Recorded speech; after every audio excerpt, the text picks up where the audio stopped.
All right. Good evening, everybody, and welcome to a post-Michigan weekend of despair edition of Husker Heat. I'm Andy Ketterson, and next to me is my daughter, Miley. Good evening, Miley. Hey. Never at a loss for words, Miley. Nope. Nope. Well, you know what? Let's just get right into it. Suffer through this together. Let's recap that Michigan weekend. Looks like we've got Highlander Gun and Minnie with us tonight so far in the comments. If you got anything to say, just pop into the comments there on the right if you're watching this on YouTube and have your say. And we're gonna try and get them up there. Anyway, Michigan weekend. I decided to take my first road trip of the year up to Ann Arbor. It's a very nice town. It really is. I'd never really known until I went up there this weekend that Michigan athletics just has their own campus. Like, basically, what's that? Does that surprise you though? Not really. I've never really seen it, but Yeah. I was just staying up State Street, probably about a mile or two from the athletic campus. But yeah, it's like you drive by, and on my left they've got their own little field hockey stadium. Then they have Bo Schembechler Hall, which is just like their big athletic center. And then you turn left in there and drive by Yost Ice Arena, where the Wolverines play hockey. And then here's the baseball stadium facing away from Yost. And there's just a little sidewalk in between that and the indoor track, and that takes you straight to the softball field where the two center field fences almost touch. There's a little area of space there, and from the softball press box on Saturday, they were playing as the spring game was going in Ann Arbor, and you can see the scoreboard in Michigan Stadium from the press box. And so it was just kind of neat having everything all together. And then they had their own golf course there too, next to everything. It looked like a really nice one. And somebody told me they parked their cars. It was a friend I work with went to a Michigan game, and he said they parked cars on the golf course during the games. And I was like, this is a nice golf course. This isn't like the crappy little course that sits by the Rose Bowl, where they famously have the big pregame, parties and all that before the Rose Bowl game. But then it was pointed out to me, well, this is Michigan in like October, November. That ground's rock hard. You're not going to hurt it. And, it's not like they're parking them on the greens or anything like that. But yeah, neat place. People were very nice. I've got to be honest. They really, really think that they've done nothing. That Michigan football's done nothing wrong and isn't going to get in any trouble. Oh, and I'm not having. Yeah, I wasn't having that fight with anybody up there. But yeah, they think it's all silly and a big misunderstanding, and everybody does it. Just name the excuses. But no, it wasn't their spring game sort of empty. I saw it wouldn't surprise me. I mean, I'm doubting it that they sold it out for two reasons. One, it was a crappy day. I would say it was about 42, 43 out and windy. So you're probably talking like low mid 30s wind chills in that stadium. Yeah, and also that team's not going to be near as good. Like all the coaches left, just about all the starters graduated. I mean, they recruit well. They'll reload, but they still have their coach that cried about Harbaugh getting suspended, though. He's their head coach now. Oh, the new one, yeah. He was actually Sharon Smith. I think that's his name. He was actually at the softball game on Friday night. I don't know if he stayed around till the end of it. That game did go into its fourth hour before it finally ended. But yeah, it's a neat stadium, and I'll tell you what, Michigan is the first probably visiting stadium I've watched a game in where there's truly a home field advantage there. They get into their team there. They are loud. They let you have it. Now, one thing that was true again, like Nebraska played Michigan and won in 8 innings in the conference tournament final 2 years ago. And I will tell you one thing about those Michigan fans, the older ones, it is Karen Central. That was the outrage. I kid you not, every single called strike on a Michigan player was just a Greek tragedy in the stands. It was like just you could just hear them wanting to shriek, "Where's the manager of the softball game?" or something. I want to I want to speak to your boss. This is an outrage. And these sunburnt Karens were just brutal that day. And I'm telling you what, I think that's just the way it rolls there, because same thing, any close call, outrage if it didn't go their way. And even if they weren't that close, any called strike that wasn't like over the batter's head or in the dirt, you could just hear the shrieks of horror from the stands. But I mean, it's sort of like their hockey team too, though. Their hockey fans are like the worst people you'll ever meet. Okay, I didn't know that, but I guess I'd heard it, but from Michigan State fans, so I wasn't sure, if they exactly were unbiased on it. I thought you knew that Michigan fans are terrible, like hockey wise. I guess I never saw tell a me bunch of stories all the time. about Michigan hockey fans. Yeah. No, it wasn't their fans; it was their players. Because their players, their fans too. No, their players complain about every call. And I think it was like a coaching strategy for them is just wear down the rest, just complain about everything until they start sliding a couple your way because they're just tired of being barked at. I mean, it could be icing, like just obvious. We need a line change. Back then you could change, throwing the puck down the ice, and sure enough, you'd see a captain or an assistant captain go up to the ref and start pointing and waving his arms around a little. And yeah, and I think they did. I think eventually some of those games it would just wear the referees down, and they'd be, you know what, I can't take another earful. Let it play. I thought you said Michigan fans would like pour beer on like people in the stands or something. I don't know. Maybe that was another team. I can't remember. I never remembered any visiting fans being that aggressive. Yeah. Anyway, let's get to the Michigan games here. First two games, we got swept. First two games were exciting. The first one, we lose 4-3 in 10 innings. And who was it? Oh, their star pitcher is Lauren Durkowski. Lauren. Lauren. Yeah, Lauren. She threw a pretty good game, but then she got wild in one inning. She only gave up 4 hits, but she struck out 8, but walked 4, and then hit 4 batters and hit 3 batters in one inning. But then after she did that, she retired the next 8 in a row. After she walked a few, hit drilling batters, it was something to see. And then all of a sudden, she's just mowing us down. She could bring some heat and had Nebraska really confused on her changeup. Like they were Sammy Bland a few times went up and then finished the swing because she jumped out in front of it, and she looked flummoxed. And then here we go into extra innings. And in the top of the 8th, she hits one out because that's what she does.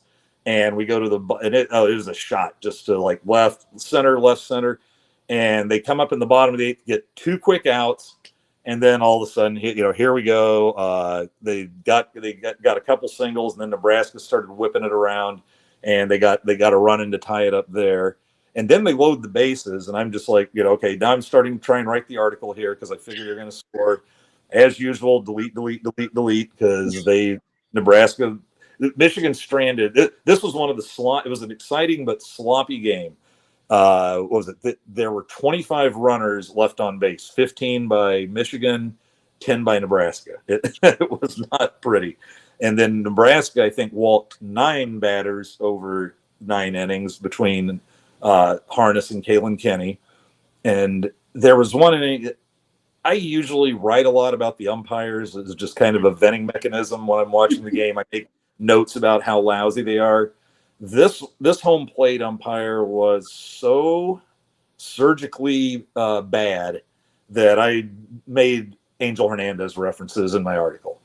And he was literally, it wasn't so much, widening the strike zone and shrinking it in, but he was giving him about this much to pitch at when it benefited Michigan.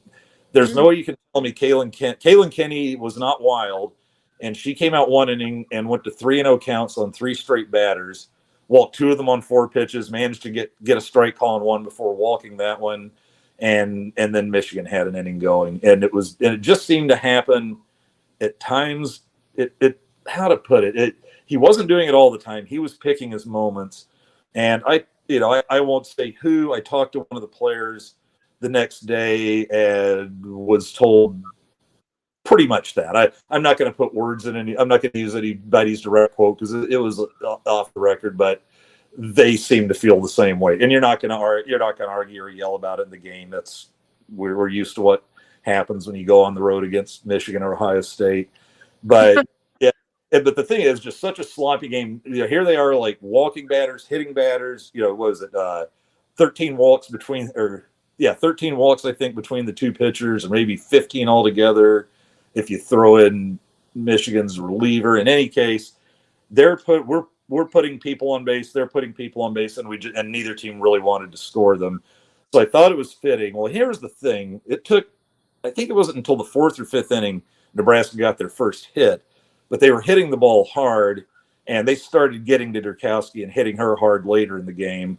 And Michigan was just getting on with these bloops, these gorks, these bleeders.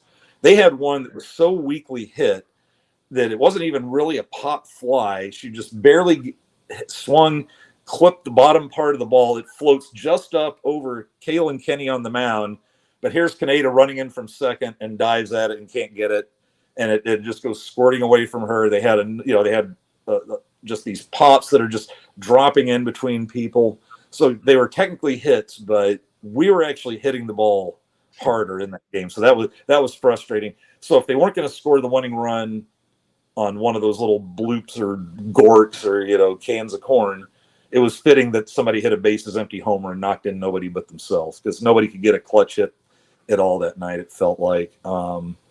And that game wasn't bad. It was probably in like the round 55, 60, low 60s to start, maybe 50s. It wasn't too windy. The fans, they were dressed warmly, but it wasn't like the next day, Saturday, where it was just freezing out there. And boy, I'd never been so happy for someone to have room in the press box. We had the windows open Friday night. We did not have the windows open Saturday at 2 or whenever that game started. But that game more of the same, though. It was a cleaner game, but what happened? We lost 6-5. They matched big innings, like Michigan drilled us for 4 in the bottom of the second, I think it was, but then we came right back top of the third, matched that. They managed to just kind of stay a run ahead, and our big inning, I wanted to mention, Emerson Cope had herself a game. She hit a 3-run homer in that 4-run inning. And then we come to the 7th, we're down 1, and you're kind of a Nebraska fan, you're kind of feeling it. Here they come again. And then Cope comes up, leads off with a double. The left fielder is it Ellie Seiler, Sealer, I think. Sieler. Yeah. I think they were pronouncing it Sealer. And very fast left fielder. It just felt like she was on base all weekend long. But I could see when Cope hit it that she's taking a hard angle to it. And I'm like, that ball's hit harder than you think. And she kind of tried to cut it off a little too short and just zooms right by her to the fence and left. So we've got a runner on second with nobody out. Here we go. We're going to tie this one up. 1, 2, 3, done. and a 6-5 loss. The best part of that game was after the game, I'm seeing how long I had to finish my article up. They're going, take your time. We'll be here for a while. And I'm like, yeah, I'll be done in like 20 minutes or so. Well, Carol Hutchins, the former coach of Michigan, very good. Her and Ron Revelle have been very good friends for years. And she still hangs around. And she has just this gorgeous golden retriever that she's wandering around on the field with after the game. And I keep typing away and whatever. And then all of a sudden, like, somebody must have said, hey, can I take the dog upstairs? And off the elevator comes like a Michigan student writer and the dog, and it comes running over to me. And I'm like, when I said, you have to take a break and pet it. That's what took the words out of my mouth. I was like, 20 minutes, I might need 25 or 30 because who's a good boy? And so that, it's hard to stay mad when a golden retriever wants some butt scratches. So had to do that. But yeah, what was that game? Yeah. Not only did she have a double and a 3-run homer, but she also came in and pitched the last 4 2/3 innings so they could say, give Kenny a little rest for Sunday, which it really didn't matter, I guess. But but then and then Hannah George came in and pitched the last few innings for Michigan, and she also came in and pitched the ninth inning against Nebraska, the top of the ninth against Nebraska the day before. They brought her in after we started ripping a few shots in the eighth on Durkowski. And so she had, she's like their number 3 pitcher. Erin Haynes started the game Saturday, and she really seemed to have some good stuff. She had some heat. She had a change up, very, very much like Durkowski. But yeah, after we had our 4-run inning, they were done with her, and they kind of pulled the trigger on her. And George came and pitched well the rest of the game. I was in the car on my way home on Saturday. I'll pop a couple of stats up. You tell us about Sunday's game. The two names Sunday's that popped thrashing. out. Yeah, what's that? Sunday's thrashing. Yeah. Well, the two names that popped out for me were Ella Stevenson. I believe she Ellie. was Ellie. Yep. Ella. Okay. Ellie. I think they spelled it Ella, but anyway, Stevenson went 3 for 4 with 2 triples, a homer, and 5 RBIs. Mm-hmm. And then Maddie Erickson, who probably their best overall hitter, went 2 for 4, knocked in 3. So the two of them knocked in 8 of the 11 runs. Why don't you share with us that experience? God. Well, I was in the middle of helping my mom and stepdad move some stuff and at lunch, so I just had it on while I was doing all of that. And I feel like and the Celtics were playing playoffs too, so I had to watch that. But I feel like every time I looked back at my phone, Michigan had scored like 1 or 2 more runs. I was like, Jesus Christ, is this gonna end? So yeah, it was not good. Yeah. I don't know what else to say, but it was not good. I mean, they really needed at least 2, I would say 1 to 2 wins, but I mean, they really needed 3 wins to help with their 3 wins RBI. would have shot them up. Yeah, we ended up, and we'll tell you. I'll save that because we're gonna talk about RPI and all that as we do. But yeah, I was listening to that on the Husker radio on the way home, and it just, I think it just felt more merciful when they, 8 run us or whatever. There was one, I think it was 6th inning, bottom of the 6th. Caitlin Kaneda thought she had hit a home run. She'd even ran, I think she got all the way to third base, and then they called it a foul. I was like, Of course. Yeah. Want to say one more thing. I made a note here and I skipped over it. In game 2 there was a couple of mistakes made, I thought, on Nebraska's part. And it's like, hey, you make your call, you live with it. So you had Kiki Thole was their cleanup hitter, and going into the weekend, she was probably maybe the hottest hitter in a hot Big Ten, in a Big Ten full of hot hitters. She'd hit 10 home runs in her last 16 games. And so they pitched to her the first game, and she went 0 for 4.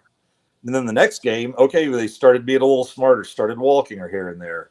Let's just put her on. Don't let her make someone else beat us. But it's what inning was it? Oh, it was their 4-run inning in the bottom of the second. You got 2 outs. You got runners on second and third. Here's Thole up. And she had hit one out foul the day before. That went a long way. And Thole's up. There's first base open for her, and they decided to pitch to her, and boom, 3-run homer. And I think they walked her 3 times before. Maybe it's 3 times total, maybe once before and 2 more after that. But really should have walked her 4 times. It's got to be tough to do that, but had to figure, it's tough to do that after you've had success the day before.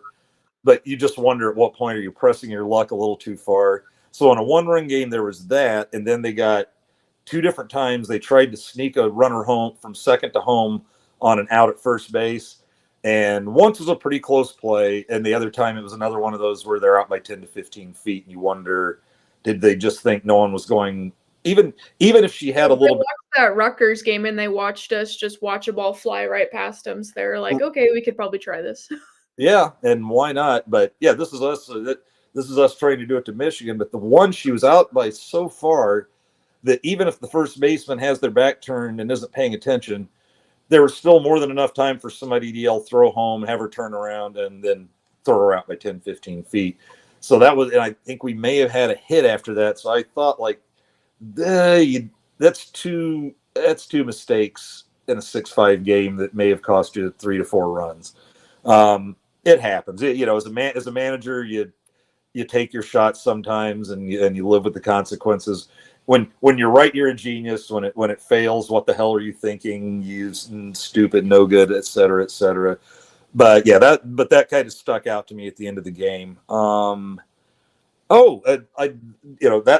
covers the games, and I wanted to mention that I think I'd sat in a press box with him before a couple of years ago, but didn't really hear him. Nate Rohr, who does the radio calls for Nebraska, and I think I read where he's been doing that for about 19 years. And well, let's put it this way: if you're a Nebraska fan up in the press box right next to him, the guy's a hoot. He is a big guy with a big voice. Calls a great game. That when I was sitting there starting to get pissed at the umps, so I'm making my notes, and it was after like the third straight walk of those 3-0 counts, and all of a sudden I hear Nate over there go, "Kaylin Kinney has to think she is having to put the softball through a thimble right now," and I'm just like. And I'm pointing at him, and he's laughing, and we were having a pretty good little time up there at times. But fun guy. I've listened to him call the game. It's a lot more fun now being able to put a face with the name. He was driving some of the Michigan people up in that box absolutely bananas because when Kaneda hit it out, and nobody, one of the unwritten rules up in the press box is no cheering. We had one little Michigan girl up there who was up there on Saturday. So apparently here was her job in the press box that day was come up, eat a salad, chatter with the guy who's trying to do punch in the stats for the stats broadcast next to her, and then just stuff like that and then bitching about every call. I mean, probably about 21, 22 years old, and I was just like, ugh. That was just like, undergrad Karen, and just doing everything in the press box you're not supposed to do outside of like, just starting an actual fight. But it was so worth it because that was a 6-5 game, and Nate got some loud jewels off, and when he gets excited, he gets louder and like even stands up a little. And when Kaneda hit the home run on Friday night, he stood up and he was just bellowing, "Caitlin Kaneda!" And there is no doubt. And you could just see like some of the Michigan guys thought it was pretty funny. You could just see a couple of the others just sitting there like seething and muttering under their breath. And so that's a joy when you can do that. Obviously, if I do that while I'm just doing, typing, then somebody's going to say something. And when you go on the road, you want to be on your best behavior. I always think of up there as just, hey, you're representing, even you're not necessarily representing the University of Nebraska, but you kind of are. And you're representing Corn Nation. And I don't want them going, "Hey, the Corn Nation guy was a dick," or you want to leave a good. I'm one of those Nebraskans likes to leave a good impression on the road. But yeah, if you ever have a chance to get in the booth and get a seat next to Nate, I highly recommend it. He is just a fantastic announcer, and he's just a hoot. He throws a lot of good one-liners out there, and knows his stats, knows his stories. It's a good time. All right, so at this point, why don't we? And the Husker softball's path to the dance has a lot more rocks on it right now. You still haven't taken the S off of Husker yet. I haven't. Well, Huskers, they're the team. Huskers softball's path to the dance. Yeah. Husker softball's path to the dance. The Huskers. They're not the Cornhusker. They're the Cornhuskers. Don't worry about it. Oh my God. Okay, grammar police. Well, let it go, Connor. Let it go. Shut up. All right. Anyway, asshole. The Huskers dropped 12 spots down to number 53.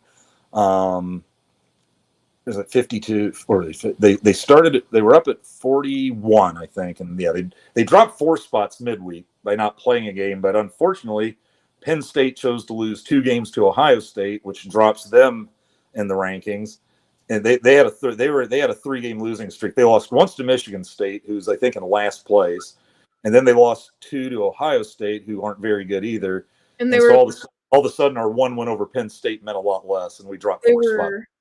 They were tied with St. Francis around when the second Iowa-Nebraska game started. I don't know how that game ended, but they were tied with St. Francis, so. Yeah, I was going to say it looked like it just looks like they didn't have the strongest hitting lineup, and it looks like Bridget Nemeth was losing like some 1-0 and 2-1 type games, like she's doing her part, but they just couldn't get her any support. But anyway, that was why we dropped in the midweek, and then fell all the way to I believe 52 or 53 after being swept by Michigan. Now I checked it after the first game tonight. We defeated Iowa. Uh, 1-0. What in the bottom of the week? Yeah. You got to watch that. Talk about that game a little bit. I didn't. I watched the first 3 innings and then left work, went to the gym, and then got on the treadmill at the gym and I watched the 6th inning. Oh my god. And I think a little bit of the 7th. And Jesus, it was 0-0, nothing. Just nothing. No one was letting anything go. And then finally in the 8th, the Huskers, Bella Bacon got the win for them. So much needed after that 3-game losing streak. But yeah, and currently they're winning 5-3 in the bottom of the 5th. So jeez. Yeah, let's just put it this way real quick. Losing either of these games, so they got the first one in the bag. They need to hang on here because Iowa is the lowest rated team in the conference. I believe they're 137 in the RPI after the first game tonight. They're not. You can't lose one of those games. Yeah. So I might have just thrown the black cat in front of them. You know what? It's a little too close right now. If superstition's going to get you beat by Iowa, then you have bigger problems than superstition. Yeah. Let's see. So anyway, Huskers now they're 26-19 after the first game and 9-6 in the conference. And what this will do is this will pick them up. Like technically, Rutgers is ahead of them right now, but now we're going to hopefully get the 2 wins, and then we'll jump back in front of Rutgers. If there's a tie there, we've got the tiebreaker winning that series. But right now, so we're 26-19, 9-6 in the conference, and back up. I think we're back up to 48 or 49 in the RPI, depending on how this game goes, which brings us to Northwestern. Northwestern is basically sitting where they've been sitting most of the last 2 years, first place in the Big Ten. They're number in what's that? 15-2. Yeah, 15-2 in the conference, 29-9 overall. Number 30 in the RPI, and just for who we have, Iowa, I guess was it one? They're 137th right now, I think, and then Minnesota, who will play the weekend after, is number 73. I really feel like we almost have to sweep Northwestern. If we do that, we take a big jump forward again. I think we get back in a position to make it happen. Now, sweeping Northwestern, nobody's won more than one. Purdue upset them this weekend. Purdue won 1 of the 3, but that's a tall order. Yeah. and one reason it's a tall order is Ashley Miller, their star pitcher. If there's a pitcher in the conference better than Bridget Nemeth, it's Miller. She is 16-4 with 4 saves, a 1.14 ERA. Her whip, her walks and hits per inning is under 1. Wow. She's thrown 135 innings, which is 55% of Penn State or of Northwestern's innings. So there's nobody else on the staff. She's thrown 135. None of their other pitchers have thrown more than 45.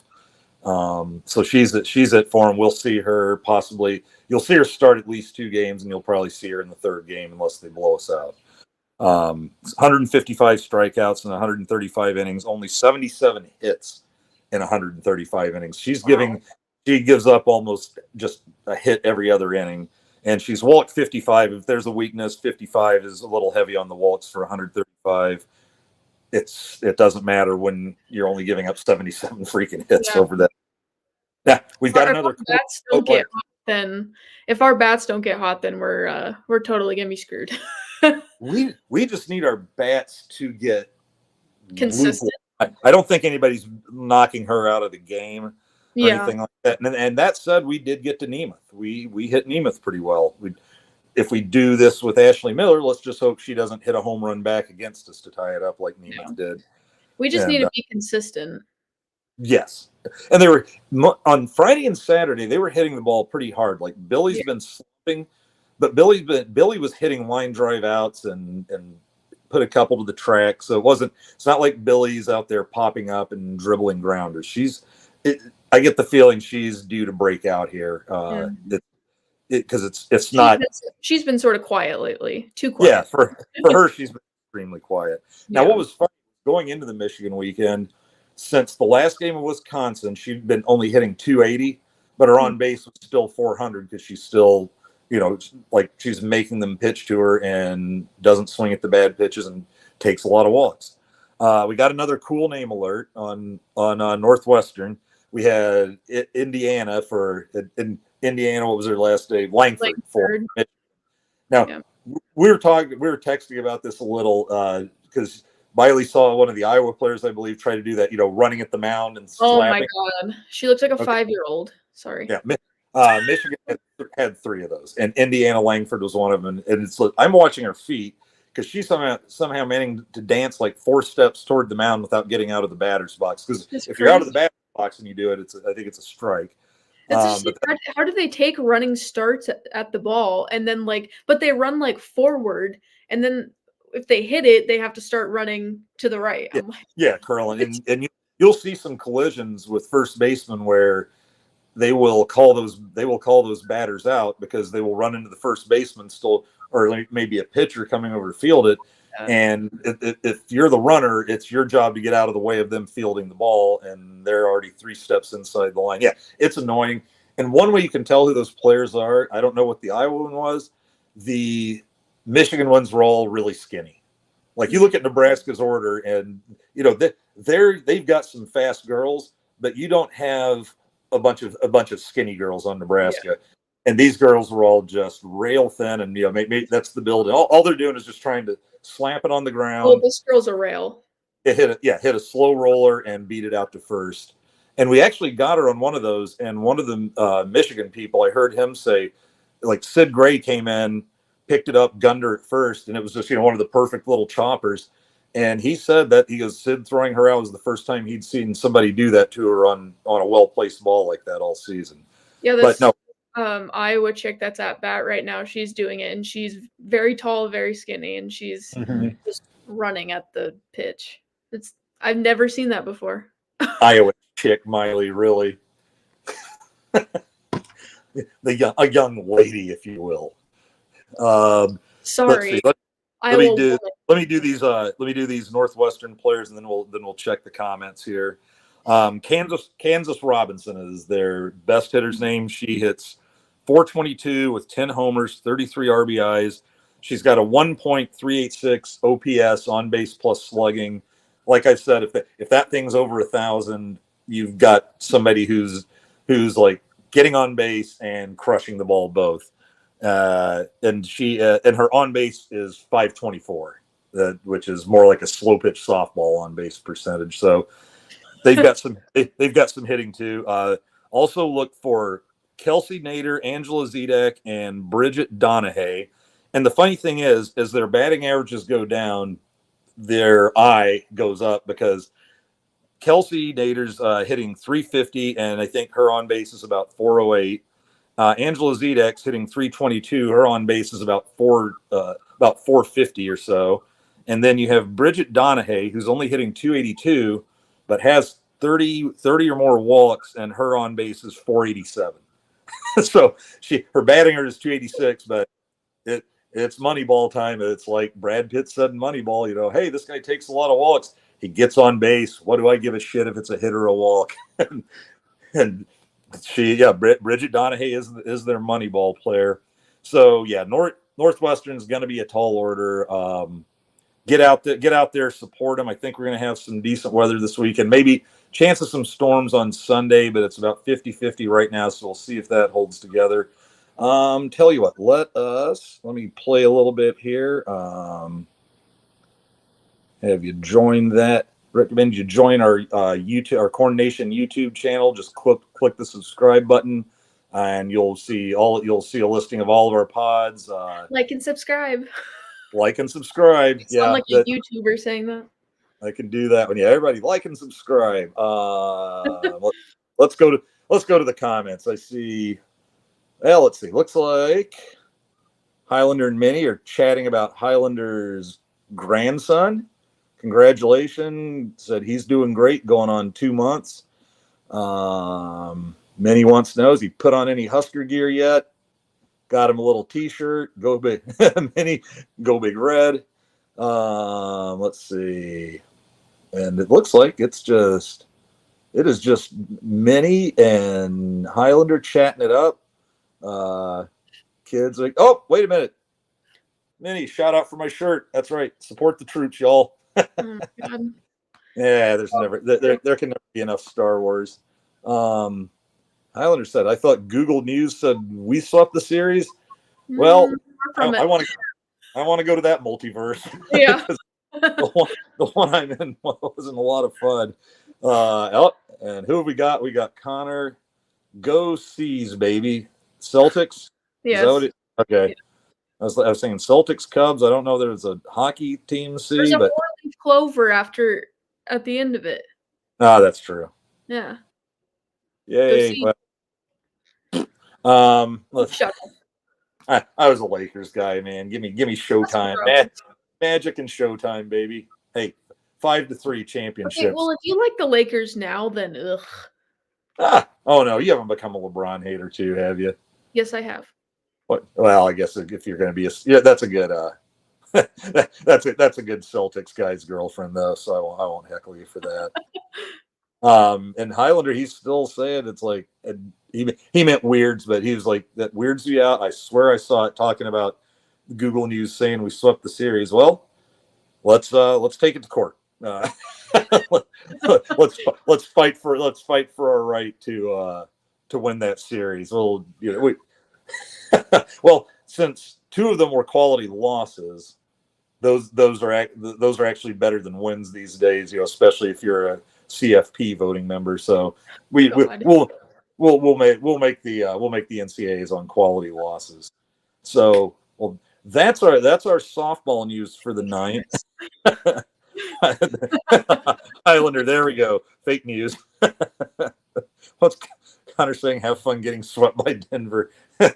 I assume he's talking about the Lakers. I'm not even sure who they're playing in the playoffs. Yeah, they're playing Denver. Well, thanks. I know that now. That's why I said it was like I didn't know. So yeah, that won't surprise me. That's okay. I like Jokic. He seems like a lot of fun. I enjoyed watching him and Luke, him and Luka going at it, just pranking the crap out of each other on All-Star Weekend. Oh yeah. Luke was up there being interviewed, and you saw Jokic sneak in behind him and dump a little water down his neck, and then Luka kept screwing with him, like he was going to shoot his ball out of the air. Those two were fun. And what Connor's all in on take on this Denver Lakers series and blew a 20-point lead last night. I didn't know that. I was just watching hockey last night, but that'll bring it into our NBA talk for the evening. What do you got, Miley? Any fun stories from the week for you? From what? Any fun stories for the week from you that you can not get anybody in trouble by telling? What do you think I do nowadays? I don't know. That's what I was asking. Nothing. Okay, well. I think so. I mean, Nebraska is still winning 5-3 right now. Yep. An Iowa girl, I think she sprained her ankle off of the base. Looked pretty nasty, but oh, really? Looked like it hurt. Eesh. But they started Sarah Harness at pitcher for this game, and then Emerson Cope came in. So, I guess one thing we should throw another shout out to Kaylin Kenny. I mean, granted, Iowa really threw eight innings of shutout ball. That's as we're seeing now that that's tough to do against anybody. I think what have we had? Did we shut Creighton out? That might be about our only other. That might be one of our. If we have any others, it's very few. We did not have a lot of shutouts this year. All right, let's see what we got. I watched the trees and grass. Hey Andy, can you clear something up I've been curious about? Are Steve Sipple and Lori Sipple related? No, I believe they're not spelled the same either. I believe Lori Sipple is Sippel. I'm I'm fairly sure, but no, they're not related. Lori Sipple. Hey, what a great lead-in, Minnie. Lori Sipple, she's the assistant coach, I guess they'd say like assistant head coach to Rhonda Revelle, and she's been coaching. They believe she is the longest tenured coach in any sport in Nebraska's history. She has been coaching Husker softball for 35 years after being an All-American pitcher here, and she's from Canada.